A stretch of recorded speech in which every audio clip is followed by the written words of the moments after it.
সবাই কেমন আছেন? আশা করি ভালো আছেন। আজকে আমি রান্না করছি গরুর মাংস, কলিজা ও হাঁসের ডিম ভুনা। এটি একটি অসাধারণ যুগলবন্দি একটি রান্না। সব টেস্ট একটি রান্নার মধ্যেই পাবেন।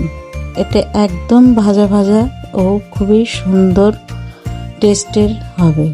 এর জন্য আমি এখানে কিছু গরুর মাংস ও ছোট ছোট করে কলিজা নিয়ে নিয়েছি।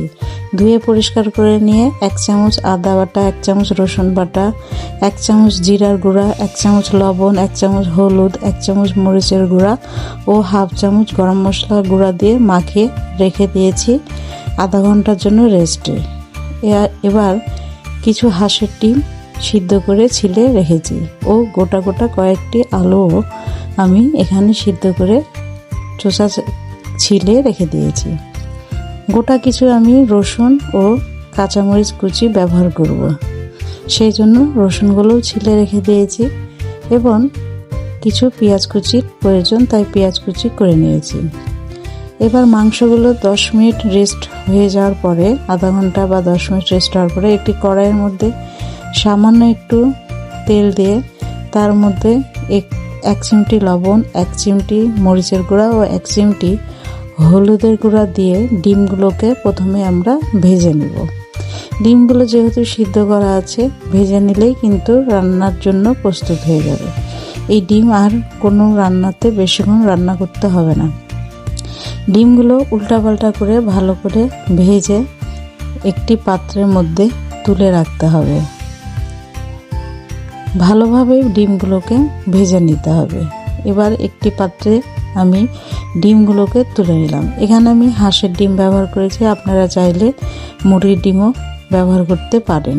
হাঁসের ডিমে যারা পছন্দ করেন তারা হাঁসের ডিমই ব্যবহার করবেন। এবার আলুগুলো দিয়ে একইভাবে ডিমের মতন করে ভালো করে লাল লাল করে ভেজে একটি পাত্রে তুলে রাখলাম। এবার ওই একই পাত্রের মধ্যে সামান্য একটু লবণ দিয়ে পেঁয়াজগুলো আমি ভাজার জন্য দিয়ে দিলাম। একটি তেজপাতা দিয়ে পেঁয়াজ কুচিগুলো তেলের মধ্যে দিয়ে 5-6 মিনিট আধা ভাজা করতে হবে। পেঁয়াজ একদম বেরেস্তার মতন ভাজার দরকার নেই, তবে একটু ভাজা ভাজা করতে হবে। এর জন্য 5 থেকে 10 মিনিট ভালোভাবে পেঁয়াজগুলো আধা ভাজা হয়ে যাবে যখন, তখন রসুনের ছিলা কোয়াগুলো দিয়ে দিলাম এবং অল্প একটু লবণ দিলাম যাতে পেঁয়াজ ও রসুনগুলো হালকা গলে যায়। এবার যে মাংসগুলো ম্যারিনেট করে আমি রেখে দিয়েছি সেই মাংসগুলোকে কড়াইয়ের মধ্যে দিয়ে দিলাম। তারপরে ভালোভাবে পেঁয়াজের সাথে মাংসগুলোকে ভাজা ভাজা করে কষাতে হবে। 2-3 মিনিট কষানোর পরে ঢাকনা দিয়ে ঢেকে রাখলেই দেখা যাবে এখান থেকে পানি ছাড়ছে। আমি কিন্তু এখন পর্যন্ত এখানে কোনো প্রকারের পানি ব্যবহার করিনি। পানি খুব একটা ব্যবহার করার প্রয়োজন নেই। দেখেন 5 মিনিট রান্না করার পরেই কেমনভাবে মাংসগুলোর মধ্যে থেকে তেল ছেড়ে দিয়েছে। এবার কষানো হয়ে গেলে তার মধ্যে আলুগুলো দিয়ে দিতে হবে। আলুগুলোর সাথে ভালো করে আবার কষিয়ে নিয়ে যখন তেলগুলো মাংস থেকে ছাড়া ছাড়া হয়ে যাবে ও মশলাগুলো মাংসের টুকরার সাথে লেগে যাবে, তখন সামান্য একটু পানি দিয়ে মাংসগুলো সিদ্ধ করতে দিতে হবে। এবার ঢাকনা দিয়ে ঢেকে অপেক্ষা করতে হবে পানি শুকানোর। পানিগুলো যখন শুকিয়ে যাবে তখন আবার আমাদেরকে মাংসগুলোকে ভালো করে নাড়াচাড়া করে ভাজা ভাজা করতে হবে। এবার কাঁচামরিচ কুচিগুলো দিয়ে দিলাম।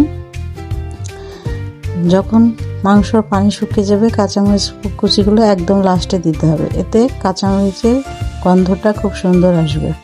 আর হাফ চামচ গরম মশলা, যে কোনো ধরনের গরম মশলা গুঁড়া দিয়ে ভালো করে নাড়াচাড়া করতে হবে। এটা একেবারে ভাজা ভাজা করতে হবে। যখন আলু মাংস সব ভাজা ভাজা হয়ে যাবে সে সব লাস্টে আমরা হাঁসের ডিমগুলো দিয়ে দেব। তারপরে সব কিছু একসাথে মিশিয়ে নিলেই হয়ে যাবে আমাদের অসাধারণ গরুর মাংস দিয়ে হাঁসের ডিমের বড় আলুর কষা বা ভাজা। এটা রুটি, পরোটা, পোলাও, সাদা ভাত দিয়ে খুবই অসাধারণ লাগে। অবশ্যই একবার রান্না করে খাবেন, দেখবেন একদম ভাজা মাংসের ফিল পাবেন। এবং এত সহজে ছোট ছোট পিস, যার ফলে খুব একটা সময় লাগে না। সবাইকে ধন্যবাদ আমার পাশে থাকার জন্য। যদি আমার ভিডিওটি ভালো লাগে অবশ্যই একটি লাইক দিবেন ও চ্যানেলটি সাবস্ক্রাইব করে দেবেন। ভিডিওটি ভালো লাগলে অন্যের কাছে শেয়ার দিয়ে